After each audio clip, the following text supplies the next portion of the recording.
I can't, look, there are probably things that I believe that I can't prove. You want something? Take it! Well, everyone says yes to that, but how do you prove that? You want it? Take it!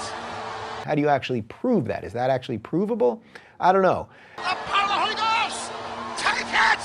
There are things probably that I believe that I can't necessarily quite explain or that I wonder about or whatever. And maybe that's more just the spiritual side.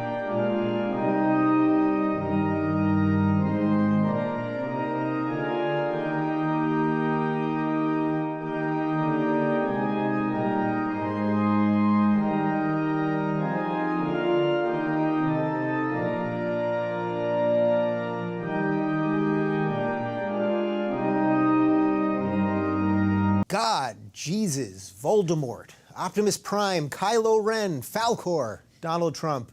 What do they all have in common? Well, they're all characters humans created to tell stories and to answer big questions. Is the political part in that I was a lefty and the difference between leftism... You kind of had a political conversion. I had it, right, so yeah. I'm usually much more comfortable talking about my political conversion than a religious one. The average atheist, which an atheist is only brought together by the lack of belief in a deity. I mean, they're brought together by, sort of wispy facial hair, terrible spectacles, sort of long ginger ponytails, terrible thin-skinned natural sort of demeanor, hair-trigger temper. These are the primary characteristics of an atheist. Milo, socks and sandals, those terrible cheap chinos, all that kind of stuff. All if right, that's what you want, if that's what you want to aspire to, then go right ahead. I sort of got pinned into saying I was an atheist because I had all these people on, and by default, if you don't believe in something,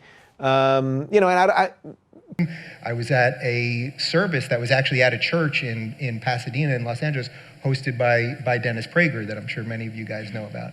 So the evolutionist has nothing to say about the origin of life. They have something to say about the origin of species, okay. Once life begins, but that's a big difference. The second part is they don't have a lot to say even on the origin of species. When you look at, there was this thing called the Cambrian, my wife knows, she's going crazy because she's in the other room. And this has to do a lot with being on tour with Jordan Peterson for a year. Jordan and I did about 110 stops in one calendar year in about 20 countries. It was pretty amazing. And when you spend that kind of time listening to a true innovative thinker. So this is Foxy and Nuwa, I think I've got that right. But I just love that representation. It's so insanely cool, this representation. So you see the sort of the primary mother and father of humanity emerging from this underlying snake-like entity with its tails tangled together. I think that's I really do believe this, although it's very complicated to explain why. I really believe that's a representation of DNA. I mean, truly the guy that I think is the world's most important public philosopher. With regards to your climate change projections, which are quite unreliable to begin with, and the unreliability of the measurement magnifies as you move forward in time, obviously, because the errors accumulate.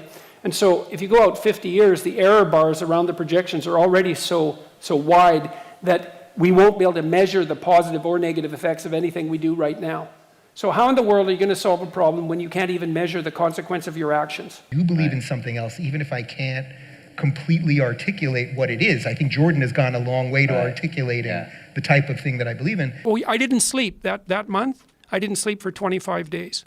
I didn't sleep at all. I didn't sleep at all for 25 days. How is that possible?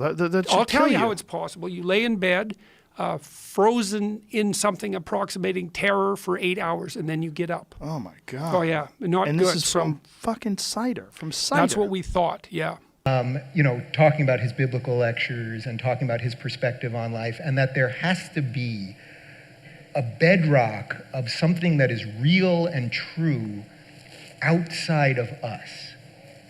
And then how he relates that through the biblical stories.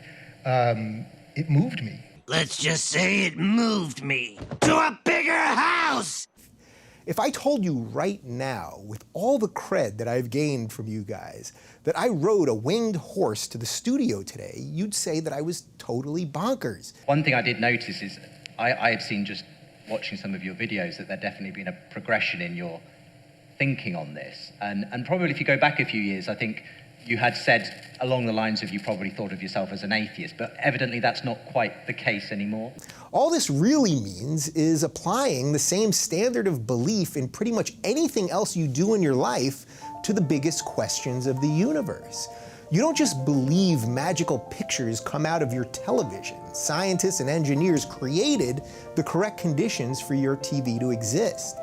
You believe your TV is there and does what it does because of the evidence right in front of you. You don't just believe the audio coming out of your iPhone is magical Apple elves living inside that thing singing. I would say I'm in it the way you guys are all in it. Well, trying to find some truth in the madness. You want it? Take it! For the average person that's listening to this, that can only take in so many of these ideas and so much of this, right? And I think that actually is most people that are just living their lives. I think a certain set of people are listening to both of you and going, all right, these two guys think that some guy is talking to them from the sky. I mean, I know this is the most, I know why you don't love this question because it's so ridiculously oversimplified. But how do you get to those people then? For the people that think, well, wait a minute, what are you talking about? Shapiro loves facts over feelings, but he's talking about this imaginary sky guy that wrote this book and blah, blah, blah. What do you think is there a psychological trick to sort of get people over that hump if you want them to start exploring some of this? I would say I'm in it. Well, we can do the high level stuff for hours and hours. But I don't really care what anyone else believes as long as their religious beliefs don't take the form of legislating my life. I don't think that homosexual, as a religious person, I think homosexuality is a sin. I think lots of things are sins that people engage in. I think they should be free to engage in them. But as a religious person, that's not my thing. I don't think that gay marriage is a great, massively good thing for society on a social level. But on a governmental level, if you guys don't just get out of this business entirely, the left has no endpoint. So everything you just laid out there is a much more clean and clear explanation, and where you actually are separating church and state and doing the intellectual rigor to make a sensible argument. I mean, when they were doing sex ed, when I was in junior high, they were making a big deal out of the idea that everybody is equally likely to get AIDS, for example. Not true. I mean, it's just not true. But AIDS is a behaviorally driven disease. Right? I will never get AIDS. So it seems only logical to me to treat the biggest questions of the universe with the same intellectual rigor as my imaginary basketball analogy. And any given day, you can feel anything about any particular topic. There's a reason for that. And the reason is they've disconnected everything. Their whole worldview is disconnected to anything that came before them. So that could be God or a religious set of ideas or something like that. So I'm really, really fascinated by that. If you're talking to a bunch of people who are not religious, who don't believe in the Bible, right? You're talking to an adult who looks at the Bible and says, I don't believe all of these ridiculous miracles happen. Why should I bother engaging? Why should I believe all this stuff? And my argument has always been, because you do believe all this stuff, you're just pretending that you don't. Oh, you want something? You ready for something? You ready for something? Take it! I was thinking there are things probably that I believe that I can't necessarily quite explain, and hopefully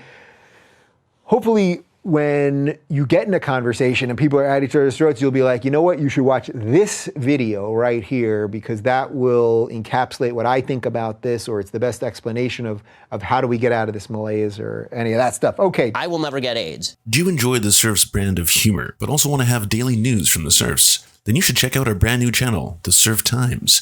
It's daily news, seasoned with delicious flavors. Come check it out today, link in description. Did you enjoy what you just watched and now crave more nectar of the damned? Did you know that if you're watching on YouTube, you're only getting half the surfy experience?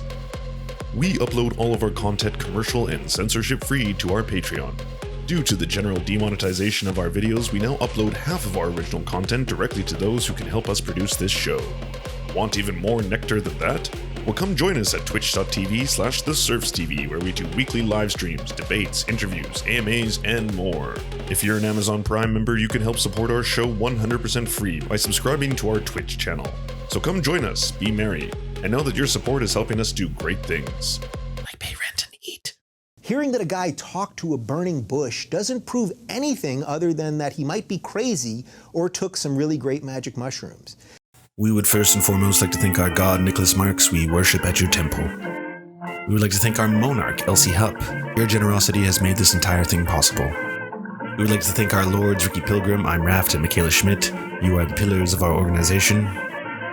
To our Knights of the Surf Table, Paul Parfit, Daniel Kahn, Fair Tahan, Clement Chutzkoff, Schizosaurus, Josh Mickelson, Dr. Zayas, Cooper Pilot, Andre Lynn Epperly, Dylan Bith, Terry, Todd Buckingham, Jed Lewis, Todd Lajeunesse.